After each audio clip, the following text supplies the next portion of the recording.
이스라엘과 팔레스타인 하마스 사이 충돌이 계속되는 가운데 가자 지구에 있는 병원 공습 주체를 두고 공방이 벌어졌습니다. 바이든 미국 대통령이 이스라엘을 방문해서 사태 해법을 모색했는데요. 이 성과도 궁금합니다. 중동 전문가 박현도 서강대 유로메나 연구소 교수 모셨습니다. 안녕하십니까? 네, 안녕하십니까? 예. 자, 바이든 미국 대통령이 이스라엘 방문 일정을 마무리하고 귀국길에 올랐습니다. 7시간 반 정도 머물렀더라고요. 예, 어떻게 평가하세요? 반쪽짜리 방문입니다. 왜냐하면 이스라엘 쪽에는 지지를 보냈고 이스라엘에서는 기뻤을지 모르지만 아랍 쪽의 분노는 가라앉히지를 못했거든요. 그러니까 미국이 강대국으로서 중동에서 일을 조정할 수 있다는 능력을 보여주지 못했어요. 조정 능력을 제대로 보여주지 못했다. 네. 그런데 일단 그 바이든 대통령이 가자 지구에 인도주의적 구호 물품이 들어갈 수 있게 물꼬는 튼 것 같더라고요. 이 부분 어떻게 보셨어요? 네, 그거는 네타냐후 정부 쪽에서 바이든 대통령의 요청에 따라서 그걸 하겠다고 얘기를 했는데요. 근데 이제 문제는 바이든 대통령이 떠난 다음에 이스라엘 국방부에서 이스라엘 군에서 바이든 대통령이 요청과 달리, 그러니까 전 세계가 바라는 거와는 달리 지상군 투입은 불가피하다. 그러니까 지금 당장 이 전쟁 상황에서 피해를 입은 민간인들에 대한 구호 물품이 들어가는 정도는 이스라엘도 동의를 했지만, 네, 근데 동의를 했는데 그게 아주 한시적일 겁니다. 네. 이건 아주 임시 방편이고 근본적으로 전쟁을 지금 충돌을 멈추게 할 수 있는 해법은 제시하지 못했다. 아마 했을지도 모르는데요. 안 받아들였겠죠. 이스라엘도 그렇고. 그리고 지금 상대 측은 아예 만나지 못한 거 아닙니까? 그렇죠. 이스라엘만 만난 거죠? 이스라엘만 만났습니다. 원래는 요르단에서 만나기로 했었는데 아랍 쪽 지도자들을요. 그런데 그 병원 공습 때문에 병원에서 참사가 나면서 요르단 쪽에서 취소를 했고요. 그러다 보니까 이제 반쪽짜리 방문이 됐어요. 사실은 미국이 이번에도 외교 조정에 실패했다고 보는 게 바이든 대통령이 이번에 방문하기 전에 블링컨 미 국무장관이 중동 지역을 돌았습니다. 그러면 거기에서 국무장관이 거중 조정을 했어야 되는 거거든요. 그런데 이 역시 그 아랍 지역의 민심을 전혀 못 읽어서 말 한마디 한마디가 굉장히 분노를 일으키는 발언들을 했어요. 예를 들면 어떤 것들이 예를 들면 이스라엘에 갔는데 개인 자격으로 간 게 아니지 않습니까? 국무장관으로 자격으로 갔는데 아랍 사람들이 다 보고 있을 텐데 자신이 유대인의 후손이라는 걸 되게 강조했어요. 그러면 그렇지 않아도 미국은 항상 이스라엘 편이라고 생각하고 있는데 거의 모든 나라가요. 거기에서 좀 조정을 할 수 있을 거라고 생각을 기대도 하지 않았지만 그래도 일말의 기대를 했는데 국무장관이 가서 자기의 유대인이라는 걸 계속 강조를 하면 듣는 쪽에서는 얼마나 황당하겠습니까? 미국이 이스라엘 편이구나 이렇게 생각할 수도 있겠네요. 그러니까 미국이 이스라엘 편이라는 건 아는데 확실히 굳히는 거죠. 네, 그러니까 이스라엘 쪽에서는 기쁠지 모르겠지만 미국이 상대를 해야 될 건 또 아랍 사람들이지 않습니까? 그걸 완전히 벗어났고요. 카타르에 가서는 뭐라고 그랬냐면은 이스라엘이 가자 지구를 지금 폭격하는 거는 보복이나 응징이 아니라 자기 방어라고 그랬습니다. 근데 지금 그 공습이 하마스를만 공격을 한다면은 뭐 그렇게 말할 수 있겠지만 민간인들이 죽어 나가잖아요. 그렇죠. 그 말을 누가 받아들일 수 있겠습니까? 방어라고. 그러니까 이미 블링컨 국무장관의 중동 방문이 실패한 거고요. 대통령이 그래 가서 좀 만회를 했어야 되는 건데 만회할 기회도 없었던 거죠. 블링컨 미 국무장관 같은 경우에는 왜 그런 기조를 보여줬을까요? 아마 연대한다는 걸 보여주기 위해서 저는 공과 사를 구별 못한 게 아닌가. 네, 그리고 그런 말들은 공개적으로 나오지 않게 하는 게 맞는 거거든요. 근데 아주 쉽게 말해서 미국이 중동의 민심을 읽는 데는 실패하고 있다. 늘 그래왔듯이. 민심도 제대로 읽지 못한 그런 상황에서 바이든 미 대통령이 이스라엘을 방문하고 그리고 아랍권의 지도자들을 만날 예정이었습니다. 요르단, 팔레스타인 자치정부 또 이집트까지 사자회담을 구상을 하고 간 건데 이게 성사가 안 된 거잖아요. 안 됐죠. 병원 폭격 때문에 그런 겁니까? 아마도 그럴 가능성이 굉장히 큽니다. 왜냐하면 그 병원 사건 난 다음에 바로 거의 얼마 있다 취소가 된 거거든요. 그거 외에는 다른 걸 지금 현재로서는 모르겠습니다. 조정하는 과정에서 뭐가 있을지 모르겠지만 지금 봤을 때는 병원 때문에 그런 것 같습니다. 지금 가자 지구에 있는 알 아흘리 병원이 폭격을 당한 상황인데 일단 이 폭격의 주체가 누구냐 이걸 두고서 양측이 상당히 공방을 벌이고 있는 그런 상황을 볼 수 있습니다. 그러면 이 병원 폭격으로 인해서 뭐 바이든 미 대통령과 아랍권 지도자들 사이에 만남도 성사되지 않을 정도면 아랍권에서는 이 병원 폭격을 이스라엘이 했다 이렇게 지금 확실하게 믿고 있는 그런 상황이라는 거군요. 그렇죠. 지금 현재로서는 이스라엘이 했다라고 다들 믿고 있고 이스라엘 쪽에서는 계속적으로 여러 가지 증거를 대면서 우리가 아니라고 얘기를 하고 있는데요. 중요한 거는 누가 했냐 안 했냐가 중요한 게 아니라 누가 했다고 믿는 게 중요한 거죠. 예. 아무리 사실이 뭐 이스라엘이 안 했다 하더라도 팔레스타인이나 아랍 쪽에서나 무슬림 쪽에서는 이스라엘이 했다고 굳게 믿고 있다면은 그거는 바꾸기 어렵습니다.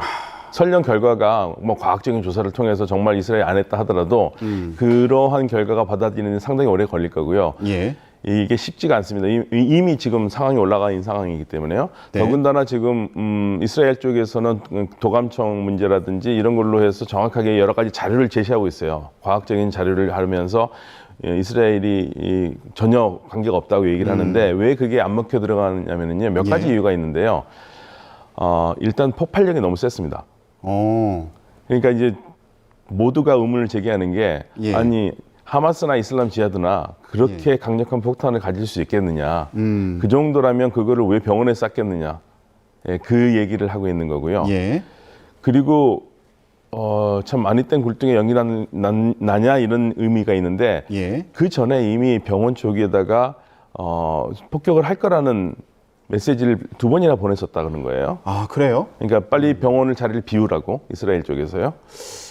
그런 전화를 받았다는 겁니다. 그러면은 이스라엘이 전혀 관계 없다고 말할 수 있겠느냐. 그래서 이 두 가지가 계속적으로 지금 이스라엘이 여러 가지 증거를 제시하고 있음에도 잘 받아들이지 않고 있는 거죠.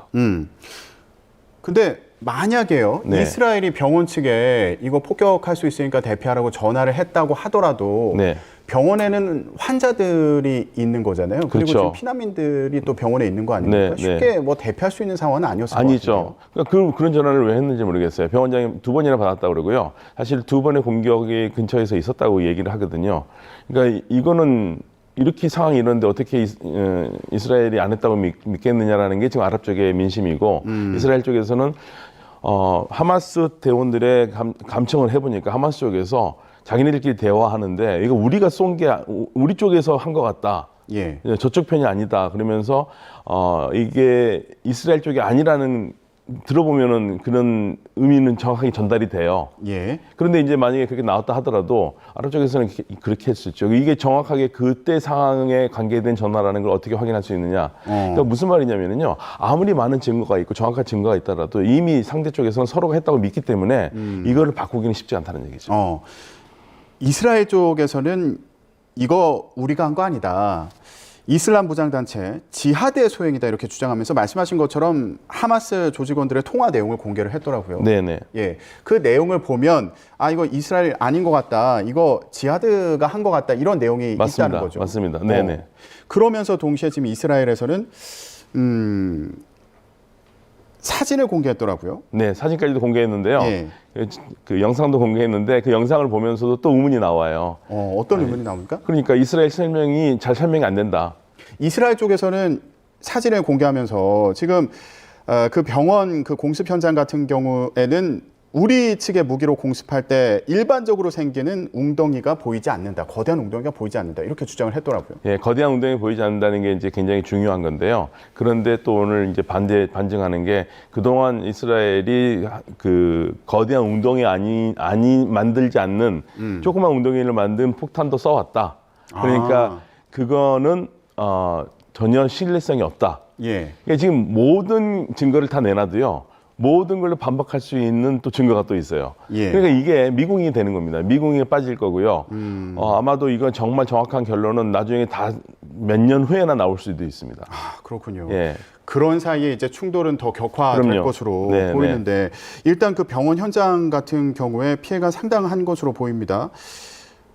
환자뿐만 아니라 교전과 관련 없는 피난민들도 있었다. 이렇게 전해지고 있는데 구조할 자원이 있기는 한 건지 이것도 의문이에요. 사실 구조대원들이 구조하다가도 죽기도 했거든요. 아, 왜 그렇습니까? 폭격 때문에요. 아, 계속 폭격이 이어지고 네, 있는 폭격이 거군요, 이어져가지고. 그래서 지금 이 상황이요.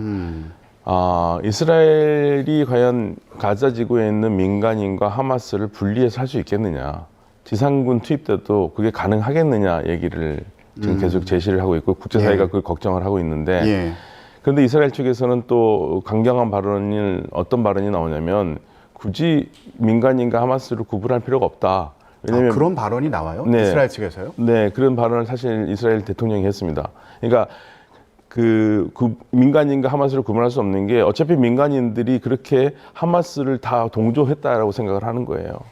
동조를 했기 때문에 그 별 의미가 없다는 발언을 해가지고 한번 또 굉장히 그 논란이 됐었거든요. 우리나라에서는 그렇게 크게 보도가 되지 않았던 건데요. 이런 일들 때문에 지금 너무나 서로에게 상처가 주는 발언을 하고 있고 그러다 보니까 이제 아랍 쪽에서 민심은 장난이 아니게 반 이스라엘 감정이 세진 거죠. 이렇게까지 강력하게 되는 거는 몇십 년 사이에 보기 어려웠던 상황이고요. 그러다 보니까 이스라엘과 수교를 하려고 노력을 했던 사우디아라비아도 지금 이러한 민심을 거슬 수가 없기 때문에 이스라엘과 모든 관계를 현재로서는 지금 대화를 중단한 상태죠. 아, 그렇군요.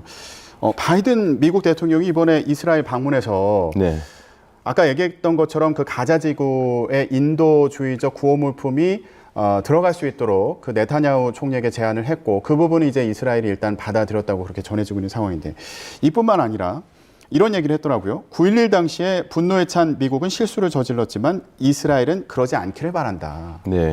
분노에 먹히지 마라. 이렇게 얘기했습니다. 그러니까 지금 이스라엘이 강경하게 가자 지구를 폭격하는 거에 대해서 좀 자제해라 이런 메시지로 이해하면 되겠습니까? 사실은 바이든 대통령은 하지 말라는 말을 못 하지 않습니까? 지금 이스라엘이 보복하지 마라 아니면 응징하지 마라 이 말을 하면은 본인의 대선 가도에도 굉장한 위험이 따르거든요. 말을 못 하는데 돌려서 계속 얘기하는 거는 메시지는 똑같습니다. 공격하지 마라. 여기서 좀 삭혀라. 삭히고 참아라. 분노를 느끼되 분노가 집어삼키게 하지 마라. 네. 그리고 최소한 만약에 한다 하더라도 전쟁 규칙을 지키라 이거죠. 1대1로 하거나 2대2로 하거나 우리가 둘 피해봤으면 둘만 하고 세 피해봤으면 셋만 하지 세 피해봤는데 30하고 40 하지 말라는 얘기거든요. 지금 계속 그 얘기를 하고 있고 아랍 세계에서는 줄기차게 아랍 세계도 그렇고 이란도 그렇고 이스라엘 쪽에다 뭘 얘기하고 있냐면 더 이상 하지 말자. 더 이상 하지 말라. 지상군도 넣지 말고 공습도 하지 말고 계속 그 메시지예요. 전 세계가 같은 메시지인데 그런데 이스라엘에서는 그게 또 쉽지 않은 게 자국민이 너무 많이 죽었어요. 그러니까 하마스가 들어와서 민간인이 너무 많이 죽였지 않습니까? 처음 침공했을 당시에. 그게 1,000명이 넘었지 않습니까? 이거를 당했는데 여기에 대한 응당한 대가를 치르지 못하게 하면 하마스가 그러면 이 국내 여론은 또 어떻게 합니까? 그런데 이후 상황을 또 쭉 보면 병원 공습이 터지면서 국제사회가 다 비판을 하고 있는 그런 상황이고 또 아랍권 국가들에서도 동요하는 것으로 보입니다. 분노 시위가 이어지고 있는 그런 상황인데 이 공습이 어떤 분기점이 될 수 있을까?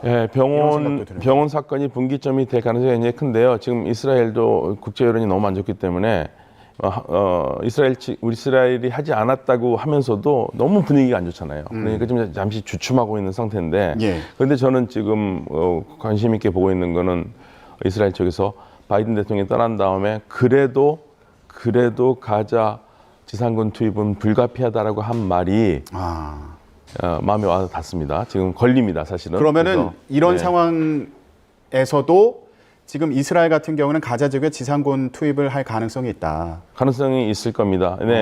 제한적으로라도. 근데 아마 그 전에 들어가려고 했던 것보다 훨씬 더 제한적으로 들어갈 가능성이 있는데요. 안 들어갈 수는 없지 않겠는가. 국내 여론을 감안을 하면. 지금 이스라엘이 가장 신경 쓰는 거는 국내 여론입니까? 둘 다죠. 사실 국내 여론 굉장히 신경 쓰죠. 그리고 지금은 잠깐 중단됐지만 사우디와의 좋은 관계를 또 유지하고 싶고 그러면 또 어떻게 해서든지 안 하는 쪽으로 가는 게 맞거든요. 근데 국내 여론에서는 그게 안 하면은 그것도 정치적으로는 또 어려움이 될 거니까 지금 예. 실질적으로 분노에 휩싸이지 않고 차분하게 대응할 수 있는 그러한 상황을 만들 수 있느냐가 문제인데 이게 뜨거운 국민 감정에 흔들리면은 그렇게 예. 되기가 쉽진 않겠죠. 지금 이스라엘이 어떻게 대응할지도 중요하게 봐야 되겠습니다만 병원 공습 이후에 지금 아랍권에서 분노의 시위가 이어지면서 헤즈볼라 쪽도 이제 자극한 것으로 보인다. 이스라엘이 그 헤즈볼라와도 충돌하고 있는 그런 상황이잖아요. 네, 지금 현재 그 가장 최근에 최신 속보 중에 제가 확인한 게 레바논 쪽에서 로켓이 9발 날라왔다고 이스라엘 쪽에서 확인을 해줬거든요.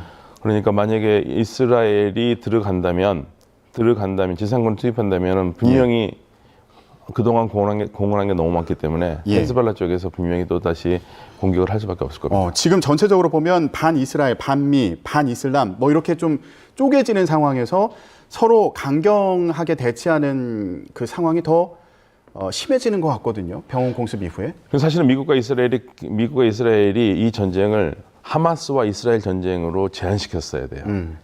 근데 이 틀이 벗어나기 시작했습니다. 가장 최악의 경우는요.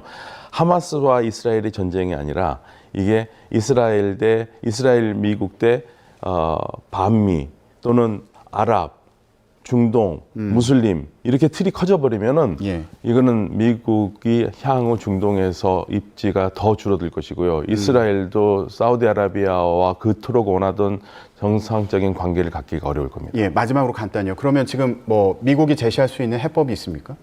미국은 제시할 수 있는 해법은 딱 한 가지밖에 없습니다. 이스라엘 압력을 넣는 수밖에 없어요.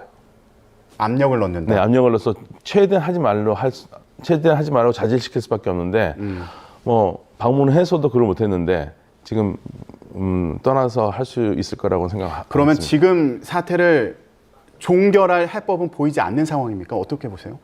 종결할 해법은 딱 한 가지밖에 없습니다. 이스라엘이 그냥 다 중단하면 종결이 돼요.